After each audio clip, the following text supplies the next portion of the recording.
Hello, I'm Tamara Banks, and welcome to Denver Decides. This community partnership is dedicated to accessible and transparent elections. The partnership includes the League of Women Voters of Denver, Inter-Neighborhood Cooperation, and is presented by Denver 8 TV. Our mission today is to present a candidate forum in anticipation of the coordinated election coming up on Tuesday, November 7th. Among other offices, this election includes the candidates vying for the position of director on the Denver Public School Board. This forum is for those seeking the position from District 4. District 4 includes North Central and far Northeast Denver. Our format is a pretty standard one. The candidates will have timed opening and closing statements. That will be followed by rounds of questions that have been submitted by the organizers of the forum, as well as DPS students who are members of the Mayor's Youth Commission. Since we do have a time limit, we may not be able to get to all of the submitted questions. All candidates will answer all questions, and all of their responses will be timed. Our timers are out front where the candidates can see them. So let's begin by meeting the candidates vying to become a member of the Denver Public School Board from District 4. A reminder to our studio audience, please hold your applause until all candidates have been introduced. The candidates are standing left to right, facing the audience in the order that their names appear on the November ballot. So beginning at my immediate left is Tay Anderson. To Mr. Anderson's left is Rochelle Espirito. And on Ms. Espirito's left is Jennifer Bacon. Let's welcome our candidates to the forum.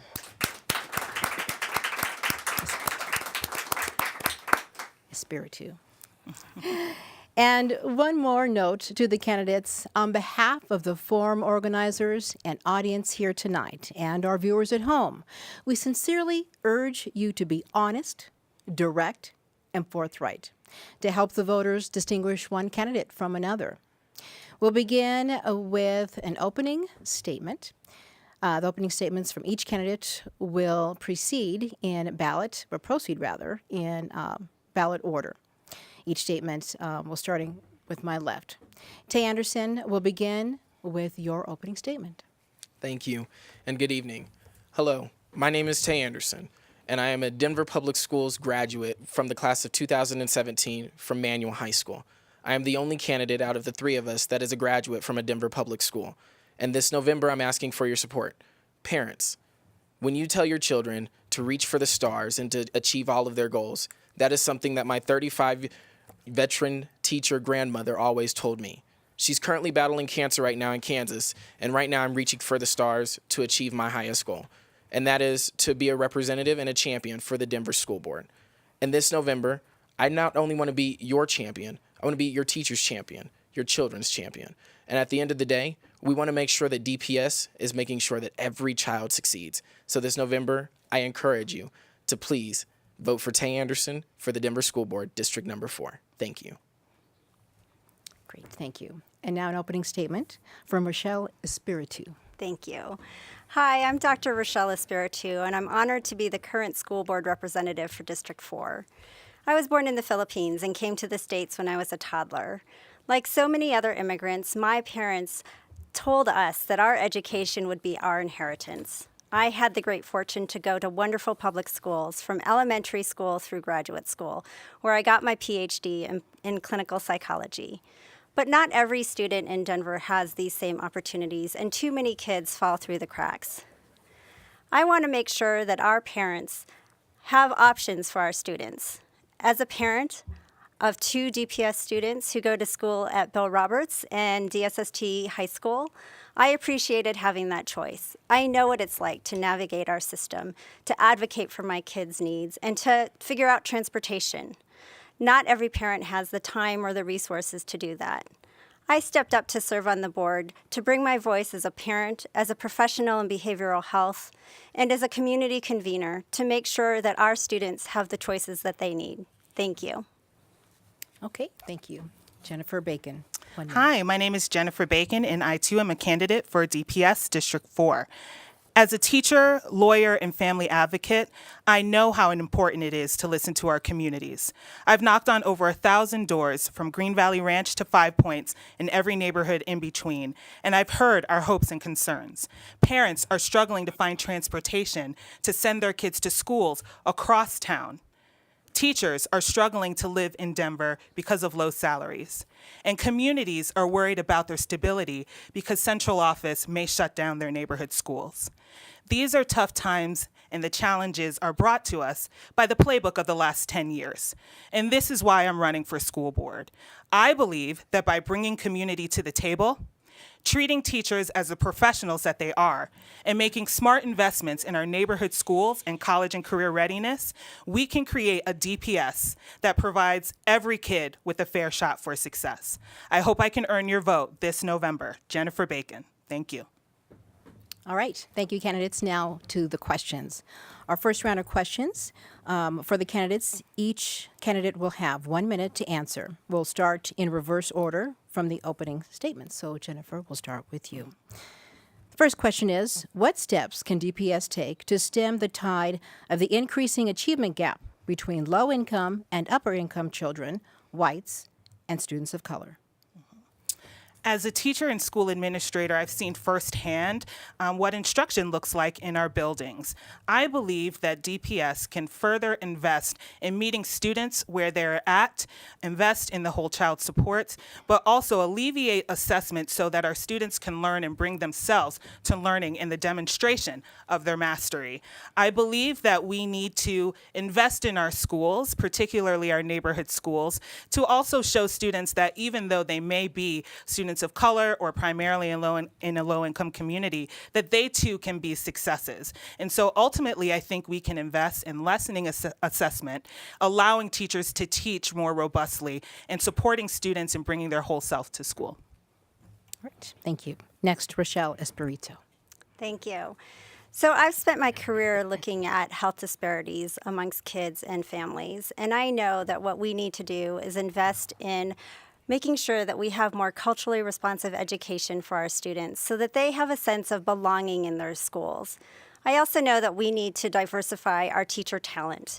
My son had his first Asian teacher last year, and the impact on him was incredible. I want every student in Denver to have that opportunity, not just once, not twice, but multiple times, because we know when we have schools that are inclusive and diverse, that all students do better.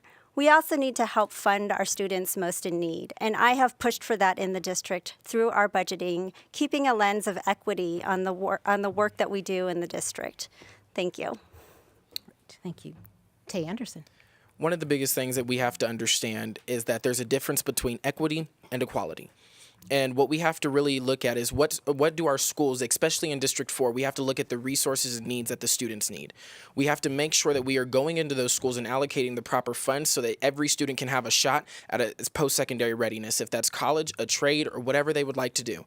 And as a former student, I've seen the lack of transparency and the lack of responsibility with the board and the budget when it comes to making sure that we are closing this achievement gap. We do need to hire more teachers of color. We do need to invest in our neighborhood schools. But it's one thing that we can do to sit here and talk about it, but it's another thing to actually be there in the school system, actually know what it feels like to eat, sleep, and breathe in our classrooms, to understand what that means is when we need to come together to bring all our teachers to the table, to our community members to the table, and finally, we need our students there at the table with us. Thank you. All right. Thank you. Now, our next set of questions will begin with Tay Anderson. Do you have plans for making the school board meetings more accessible to the public, given the downtown location of the administration building and lack of access to free parking? Yes. I have been working with several other of the candidates that are eyeing positions for District 3 at large and District 2. And we have all agreed that right now, the inequity that it permits right now of students not being able to get there, teachers not being able to get there, and community members not being able to get there is high. And we have to make sure, I believe in supporting, bringing the board off of their, what I would call the throne of the DPS headquarters and putting them back into the schools, going to listening to different communities and different perspectives that are in Denver Public Schools. And that is what I plan to do on day one, is on our first board meeting to say, no, we're not meeting at 1860 Lincoln. We're going to meet at an elementary school. We're going to meet at a middle school. We're going to meet at a high school and go meet the community where they're at a time where they can actually be there. Okay. We're going to go to Jennifer next. Sure. I agree that we can make our school board meetings more accessible. I think we can travel outside of the downtown location and meet in each quarter or quadrant of the city, perhaps in a school, so we can bring the schools and parents and communities to us. But I also believe that as a school board member, I should be accessible and available to you. And as a community organizer, I have learned how important it is to build one-on-one relationships, be open, and also be someone that is trustworthy. And so I want everyone to know that you can reach me, and because of who I am and what I believe in and my experiences, I will be available to you. Okay. Rochelle? Thank you. So like my opponents, I do agree that we should make our board meetings more accessible. We have them televised live. I think it would be great to be able to offer opportunities to go out into the public, into our schools on a quarterly basis. Since my time on the board, I have gone to nearly every school in my district. I have directed the development of the Far Northeast Commission as a way for me to get out into the community and to meet more community members, family members, students, and leaders. And I'll continue doing that as your board member. I also think that we can do more regionally with our Student Board of Education, which I have agreed to work with at the regional level as well. I feel as a board member, it's my role to be representing the community. And so I do that by being in the community and making sure that I am making community-informed decisions. All right. Thank you all. So for this next round, I want to invite a special guest up to the podium to ask a question. Eric Webb is a member of the Mayor's Youth Commission. Eric, come on up. You get the lectern, and the Youth Commission helped put together these questions. And we're going to start with Rochelle first. Thank you. What actions within the purview of the school board should be taken to reduce segregation and racial isolation in Denver public schools? Thank you for that question. And I'm also a fellow commissioner on the Denver Asian American Pacific Islander Commission, so welcome. I think there's a lot that we can be doing. And one of the things that I did as a board member was put forth the Strengthening Neighborhoods Committee to help us look at the fact that our neighborhoods in Denver are becoming increasingly segregated. And we have a role in DPS to address that. I think we need to be looking at things like increased enrollment zones that help us bring different neighborhoods together into a school. I think that looking at things like a weighted choice option that allows more students with free and reduced lunch access into all schools would be helpful. I know that when our schools are more socially, economically integrated, that all students are going to be doing better. Thank you. One of the biggest things that we also have to look at is that over the last 12 years of the education reform movement in Denver, segregation has got worse. It's not got better. And I think as a former student, we have to really put that on the front lines, is that we've given the reform opportunity to come into Denver to express, to say, hey, we got this new way of thinking, and it's not helping. We need all of our schools to accept every single student, no matter their race, their ability to learn, their social, economical status. We need them to be able to accept all students. And the SPF scores are going to come out. And I'd be happy to talk about that later on in this debate, about what happened with with two of our schools in particular, with the new SPF that's coming out, and how it's actually increased more segregation than it did integration within the SPF. Thank you for the question. Thank you for being here. I too agree that, one of the things that we've seen with choice is that people who have the ability to get to one side of town or to different schools definitely have taken advantage of it. But those who don't have the ability have now become, right, now they're in places in which they can't travel out of. And so the point is, if we're talking about integrating schools, we've created a system that allows for segregation to continue. But I do think that we have really incredible opportunities to start bringing in some programming, thinking about magnet programs to entice, do what magnets say, draw people to schools so that we can diversify as well. But what's important about that is that we create an actual transportation system that can support that. Because right now we have a choice system that doesn't have a transportation system that can support actual access. And so if we're going to think about that, we have to be honest about it. And the last thing I would say is, even though we may have students who are in a community in which they are low-income students or students of color, we need to help them understand that that is not a deficit, and we want to invest in helping them think about that successful mindset. Okay, nice job. Thank you, Eric. It's so great to have students involved in this process, isn't it? Thank you for your hard work. We're going to have another student come up, Jaray Jello, who's also part of the Youth Commission, Mayor's Youth Commission. Come on up, Ms. Jaray. My name is Jaray Jello, and I am a 10th grader at the DSST Cole High School, or not 10th grader, 11th grader. It's been a long year. I just started.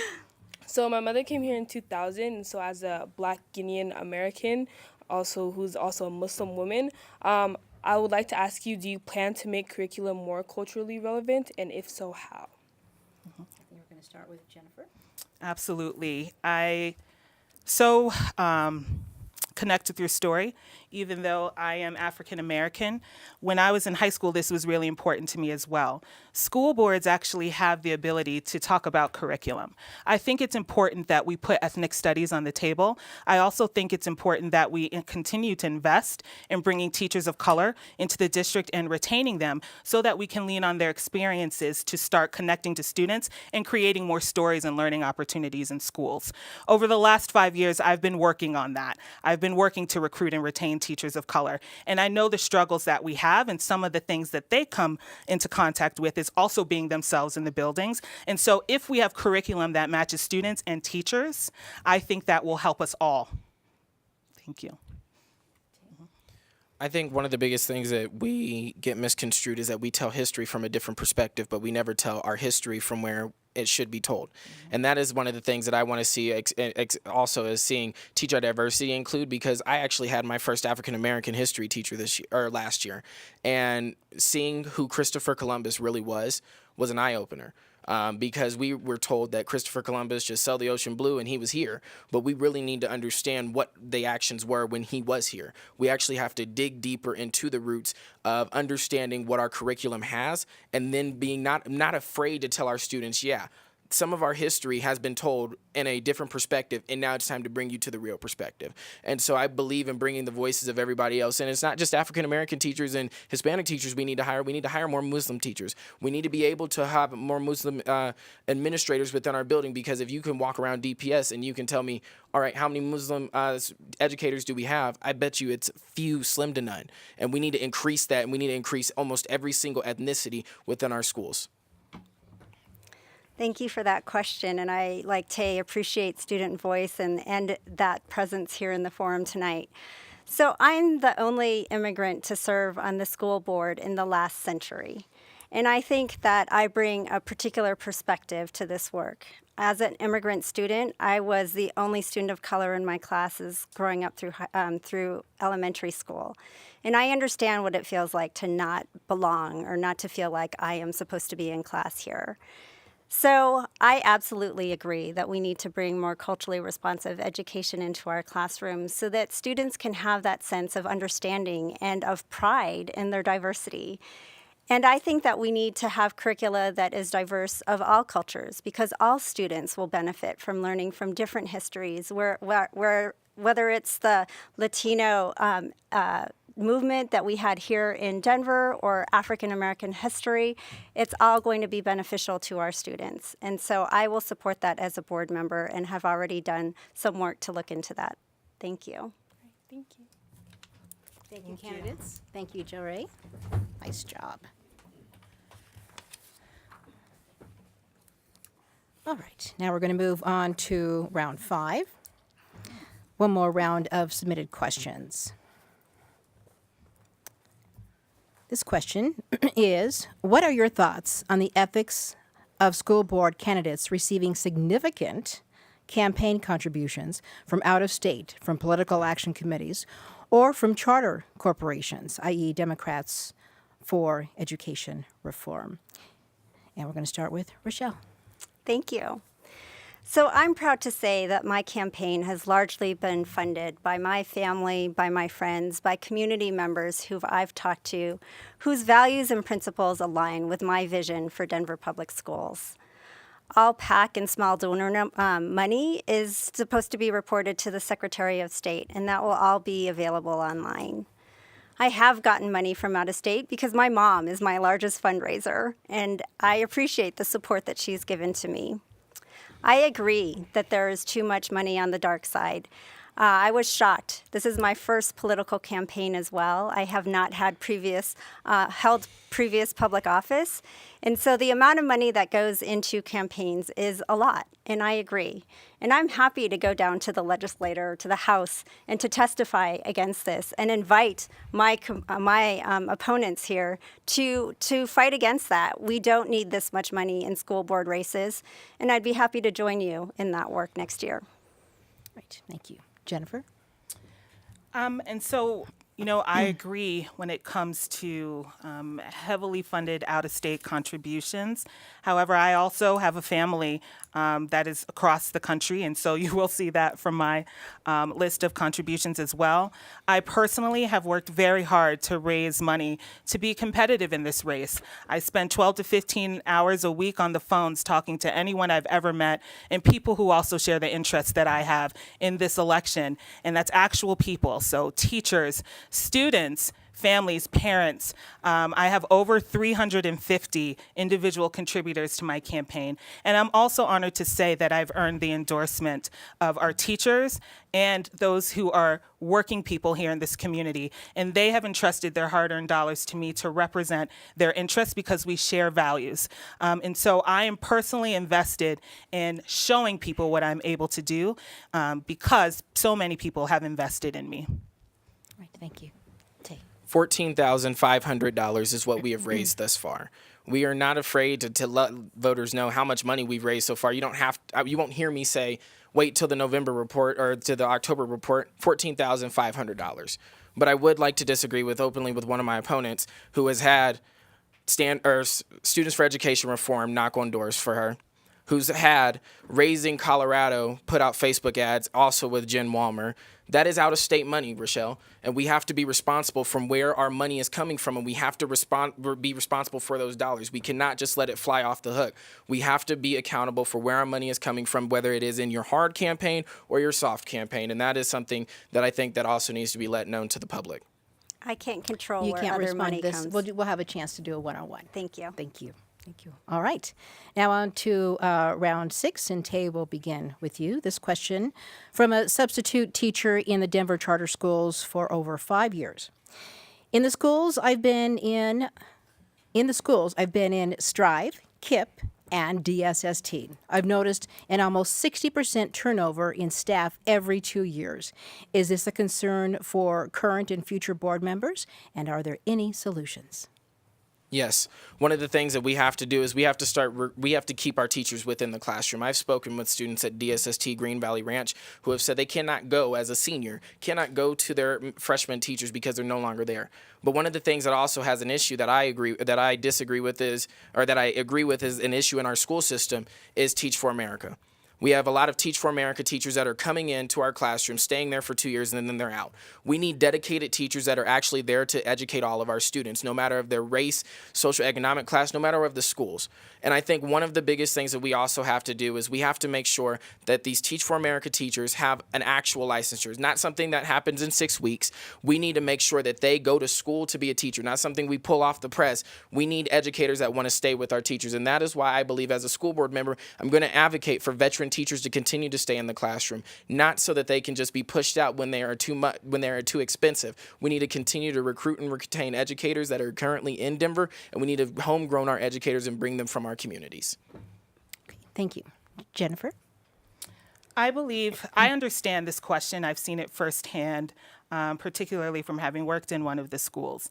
I think that teacher retention is just as much an issue as it is in DPS in our charters. There are things that we can do to talk about the retention of our teachers. We can talk about what are the strengthening professional development plans within our networks. We can talk about salary to make sure that our teachers can see a long-term option of being able to live here in this community. We can also talk about these things because we are our charter's authorizers, where we can ask for these things and also require these things as a means to being open and to staying authorized. In regards to turnover, I will say this.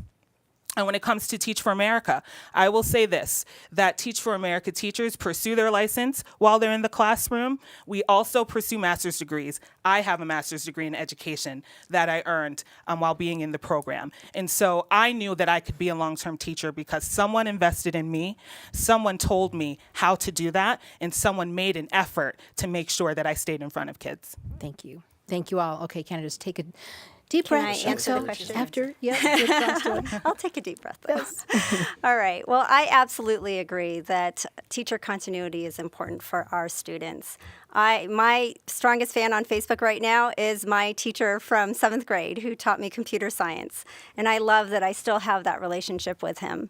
So I think I've done several things on the board to help for this. We've taken a look at how do we create more mentoring opportunities to keep our teachers in our schools?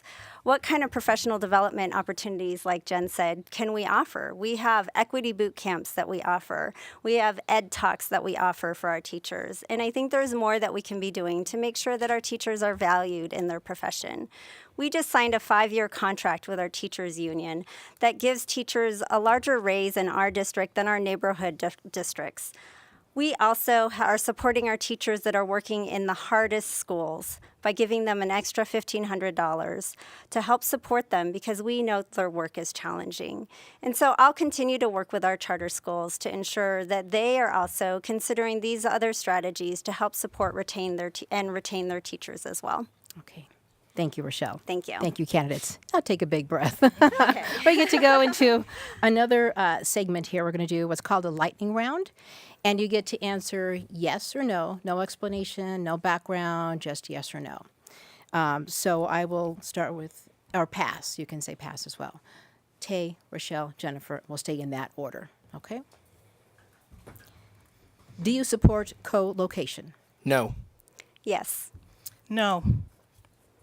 Do you support competency-based grading versus seat time?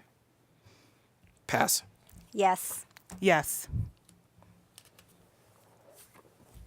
The Aurora School District has just added a security screen for all visitors. All visitors must present IDs so staff can check name, dates against a public database of registered sex offenders. Would you support this for DPS? Yes. Yes. Yes.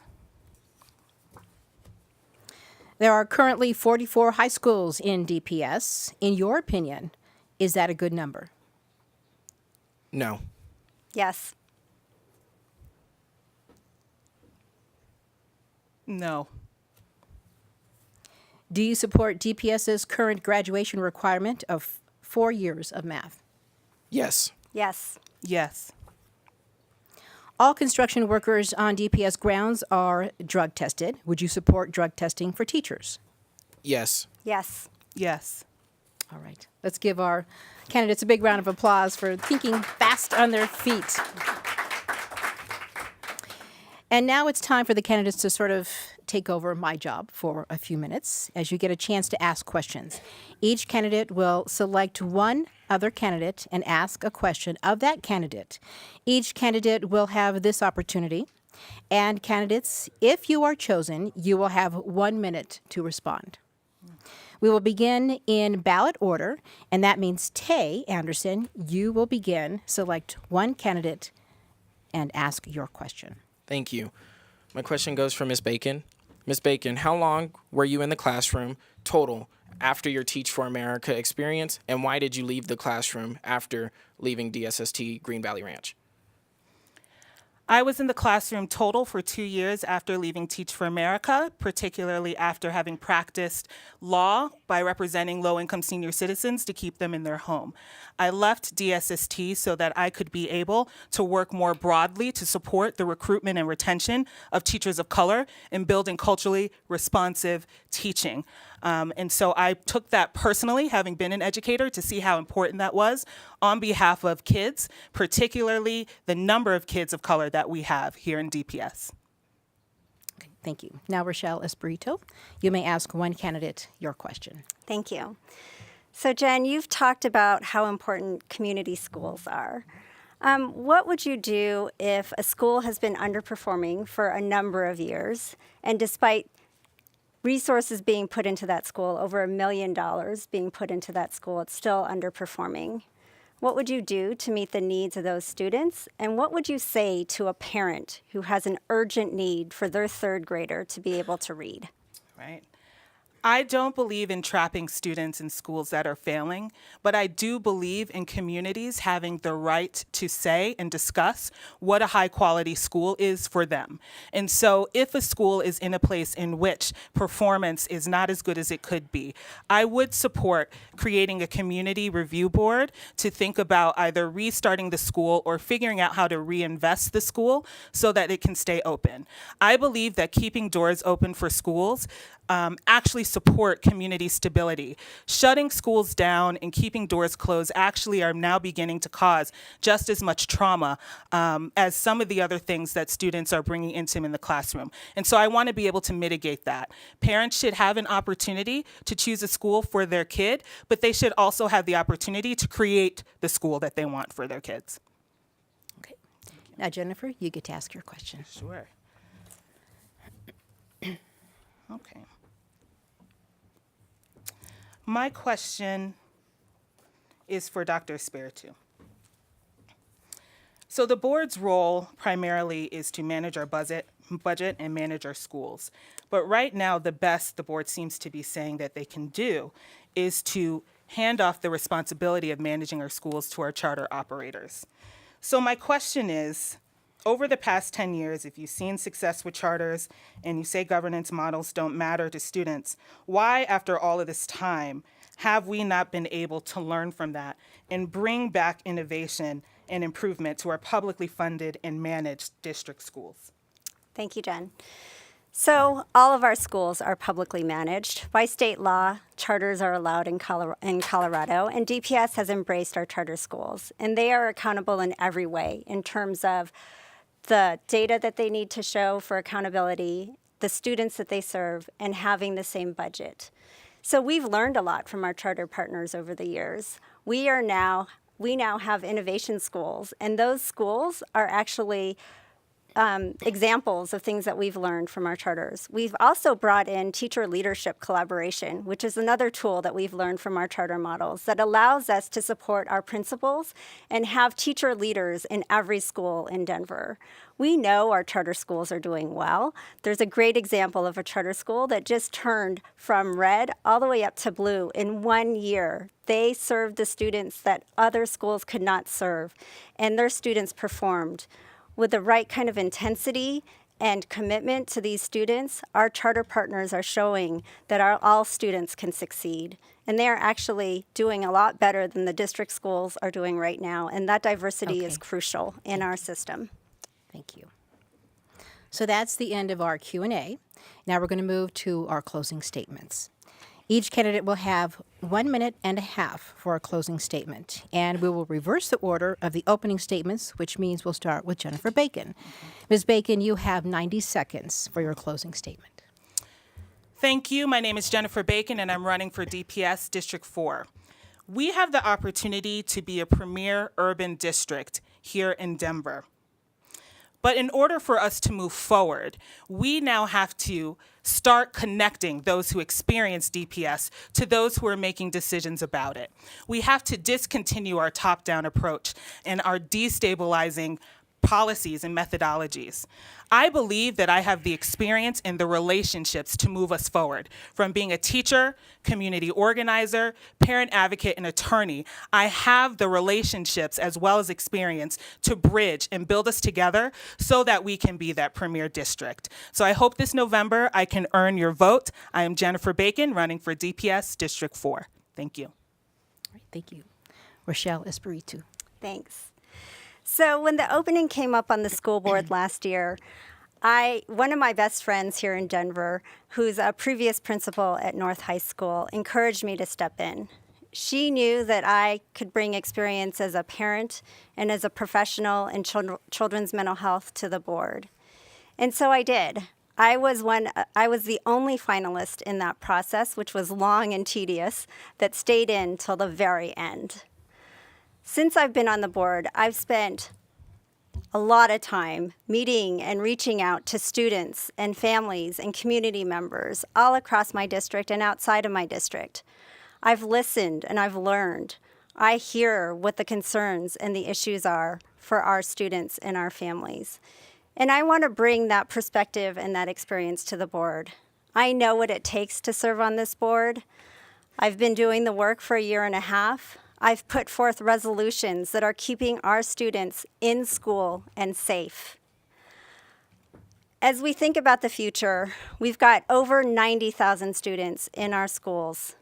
I am willing to make hard decisions because I know that there is a real sense of urgency for our students, that we need to make sure that they are all doing well. And I want to continue working on this board to make sure all of our students are in schools where they feel challenged and engaged, and where they're safe and they know that they belong, and they're reaching their highest potential to succeed in college or career.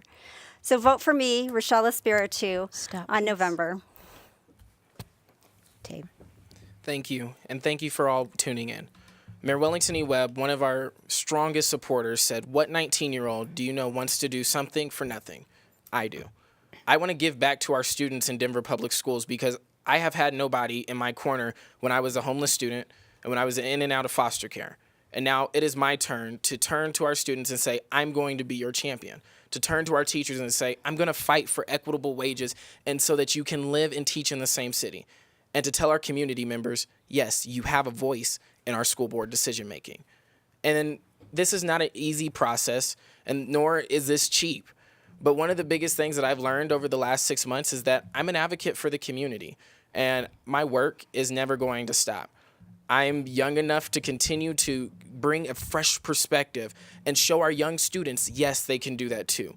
Parents, as you sit at home and you watch this and you turn to your little boy or your little girl, you can always tell them that, yes, Tay Anderson ran for the school board, and yes, hopefully Tay Anderson will be elected to the school board. So this November, I would love for you to visit tayanderson.org, donate, continue to help us move on. We have 27 days left, and I hope that I can earn your vote this November. Thank you. All right. Now it's the audience's turn to give you a big round of applause for your hard work. Well done, all three of you. We want to thank and acknowledge students from the Mayor's Youth Commission who submitted questions for this candidates forum and who participated in this forum. Thank you so much for your hard work. And thanks also to the Denver Decides partners, which include Inter-Neighborhood Cooperation and the League of Women Voters in Denver. Denver Decides is presented by Denver 8 TV.